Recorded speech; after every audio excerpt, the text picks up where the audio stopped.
स्वर्गीय आसमानी बाप, आज के वचन पर तू आशीष बरकत दे और तेरा वचन खुदाबंद यीशु, अगर शैतान ने जंजीरों से जकड़े हुए भी रहता है तो तेरा वचन सारे बंधन को खोल देता है। यीशु तेरा धन्यवाद देता हूँ। आज वचन सुनते सुनते भाई बहनों के सारे बंधन खुल जाएं ताकि तेरे नाम की महिमा मिले। ये प्रार्थना यीशु के नाम से मांगते हैं, आमीन। मेरे प्यारे भाई बहनों, प्रेरितों के काम 12 बाब 6 और 7 आयत आपके सामने पढ़ूंगा। 6 और 7, प्रेरितों के काम 12 बाब 6 और 7। जब हेरोदेस उसे लोगों को सामने लाने को था, उसी रात पतरस 2 जंजीरों से बंधा हुआ 2 सिपाहियों के बीच में सो रहा था और प्रहरी द्वार पर बंदीगिरी की रखवाली कर रहे थे। तो देखो, प्रभु का एक स्वर्गदूत आ खड़ा हुआ और उस कोठरी में ज्योति चमकी और उसने पतरस को पसली पर हाथ मार के उसे जगाया और कहा, उठ, जल्दी कर। उसके हाथों से जंजीर खुलकर गिर पड़े। मेरे प्यारे भाई और बहनों, यहाँ परमेश्वर के वचन से हम क्या सीखते हैं? किसे पतरस जो है जंजीरों से बंधा हुआ था और जेल खाने में डाला हुआ था और वहां से छूटना पतरस को बड़ा मुश्किल था। लेकिन मेरे प्यारे भाई बहनों, पतरस सोया भी था। कलीसिया उसके लिए प्रार्थना कर रही थी, दुआ कर रहा था से परमेश्वर, याकूब तो जो है मारा गया और हेरोदेस जो है कलीसिया को सता रहा था। यूहन्ना के भाई याकूब को तलवार से मरवा डाला और ये जब मरवा डाले याकूब को तो यहूदी बहुत खुश हुए। उसी समय पतरस पकड़ा गया। मार डालने की योजना हेरोदेस ने बनाया और तब इस योजना के तहत पतरस को पकड़ा गया, जेल खाने में डाला गया। लेकिन उसके लिए कलीसिया प्रार्थना कर रही थी।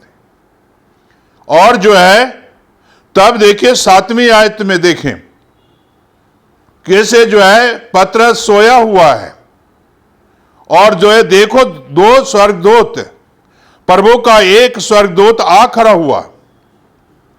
जब वहां देखिए कि प्रभु का एक स्वर्गदूत आ खड़ा हुआ और उस कोठरी में ज्योति चमकी, इसका मतलब साफ जाहिर है वहां अंधेरा था, वहां रोशनी नहीं था। जहां पतरस को रखा गया था अंधेरे में रखा गया था, रोशनी नहीं था।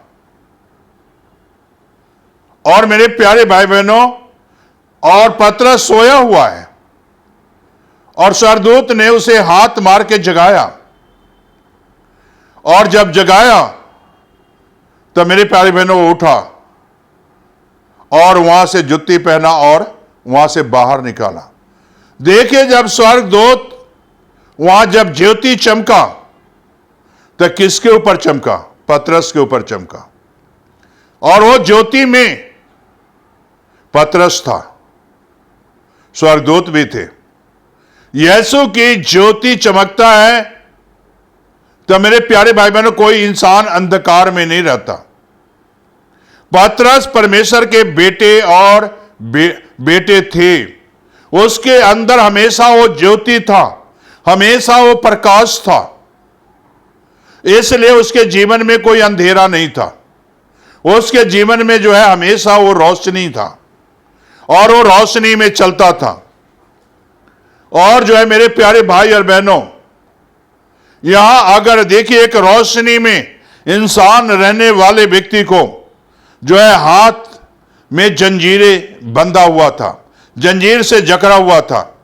लेकिन जब वो रोशनी चमका तो जंजीरें भी अपने आप खुल गई, अपने आप खुल गई, खोलने की जरूरत भी नहीं। और जब सिपाही जंजीर से जकड़ते हैं तो खोलना बड़ा मुश्किल है। लेकिन मेरे प्यारे भाई बहनों, जब उस रोशनी चमका तो जंजीर भी अपने आप खुल गया और उस जंजीर में जो है प्रभु की ज्योति थी, वहां रोशनी थी। जहां जंजीरें खुली। जंजीर में जो है प्रभु के रोशनी जब चमकता है तो प्रभु के लोग जो है जंजीर से अगर जकड़े भी होंगे तो जंजीर टूट के गिर जाएगा, वो कभी जंजीर से जकड़े नहीं जाएंगे। लोग तो देखकर बड़ा खुश हो गए होंगे से पतरस जंजीर से जकड़ा हुआ है, इसे कौन छुड़ा सकता है। लेकिन मेरे प्यारे भाई बहनों, जिस परमेश्वर के पतरस उपासना करता था और छुड़ाने की सामर्थ्य भी रखता है। और मेरे प्यारे भाई बहनों, हेरोदेस के सारे मंसूबे पर पानी फिर गया। और मेरे प्यारे भाई बहनों, वो भी नहीं समझ सका कि इसे कैसे हुआ। लेकिन मेरे प्यारे भाई और बहनों, कहने का मकसद यही है, जब आपके पास ज्योति होगी, रोशनी होगी, बड़े बड़े कठिनाई होगा, बड़े बड़े मुश्किल होगा, तब उस जो है कठिनाइयों में प्रभु यीशु मसीह आपको ज्योति बनकर साथ देगा। शद्रक मिस्र अब्दुनको को देखो, जलती हुई भट्टी की आग थी, आग की प्रकाश थी, आग की रोशनी थी। और यहां तक राजा भी कहता है, अरे इस आग से कौन तुझे बचा सकता है। लेकिन मेरे प्यारे भाई और बहनों, जब जो है सदर मिस्र अब्दुनको को बांधा गया, फेंका गया, तो उस आग की भट्टी में 3 के बजाय 4 घूम रहे हैं। और राजा झुंझला उठा, अरे भाई 3 को फेंका, चौथा तो परमेश्वर के पुत्र के स्वरूप जैसा है। मेरे प्यारे भाई और बहनों, जिसके अंदर परमेश्वर की ज्योति है, आग भी जला नहीं सकता, शेर उसे खा भी नहीं सकता है। और मेरे प्यारे भाई बहनों, यहां हेरोदेस को देखो, जंजीर से बंधा हुआ पतरस को देखो, हेरोदेस को देखो। यहां जो है अंधकार और ज्योति की लड़ाई है। एक तरफ पतरस के अंदर ज्योति है, हेरोदेस के अंदर अंधकार है। अब जीत किसकी होगी? अंधकार वाले की या ज्योति वाले की? जीत ज्योति वाले की होगी, जिसने सारी सृष्टि को बनाया है। और वहां जीत जो है मेरे प्यारे भाई बहनों, पतरस की हुई, ज्योति के संतान को हुआ। और जीत हासिल करके और हेरोदेस के सारे मंसूबे पर पानी फेर दिया। मेरे प्यारे भाई बहनों, आपके बरखिलाफ अगर शैतान है, मंसूबा है, अंधेरे में चल रहे हो, तो रोशनी में आकर तो देखो, जंग लड़ने वाला आपका ज्योति प्रभु यीशु मसीह है, जिसके अंदर ज्योति है। वो जंग लड़ेगा और शैतान उसके ऊपर कभी जीत नहीं हासिल करेगा। और शैतान के सारे सर कुचल दिया है। मेरे प्यारे भाई और बहनों, कहने का मकसद मेरा यही है, आज मेरे प्यारे भाई बहनों, अपना जीवन प्रभु यीशु मसीह को दे दो और यीशु मसीह आपको ज्योति दे देगा। ज्योति के संतान बन जाओगे, अंधेरे में नहीं चलोगे। पतरस अंधेरे में था, प्रभु ने वहां से निकाला और मेरे प्यारे भाई बहनों, ज्योति में फिर लेकर आया। और इसी तरह आपके अंधेरा घेर नहीं सकता। जो आपके अंदर ज्योति है तो अंधेरा आपको डुबो नहीं सकता, अंधेरा आपको घेर नहीं सकता, अंधेरा आपको कुछ कर भी नहीं सकता।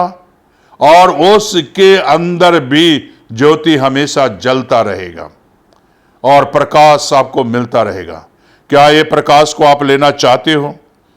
मैं मानता हूं याकूब को जो है हेरोदेस तलवार से मारा, बड़ा खुश हुआ, बड़ा खुश हुआ, शैतान बड़ा खुश हुआ जिसे मैंने याकूब को मरवा दिया।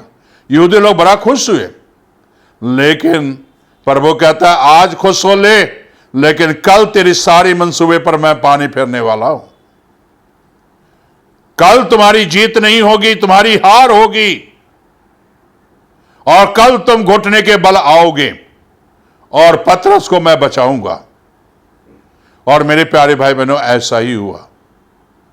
हेरोदेस की हार हुई। अंधकार की हार होता है, ज्योति की जीत होती है।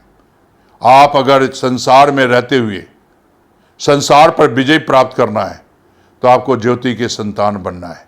तो आओ फैसला करो, जिससे आप ज्योति के संतान बनोगे। परमेश्वर आपको आशीष बरकत दे। जीसस करता, उद्धार करता यीशु। प्रभु, जो आज तेरे संतान बनना चाहते हैं बच्चे, आज खुदावंद उनके जीवन में अपनी ज्योति जला दे। और खुदावंद, जो भाई बहन अंधकार में बैठे हुए हैं, अंधकार में रहते हैं, आज उनके घरों में, उनके जीवन में ज्योति दे। ये प्रार्थना यीशु के नाम से मांगते हैं, आमीन।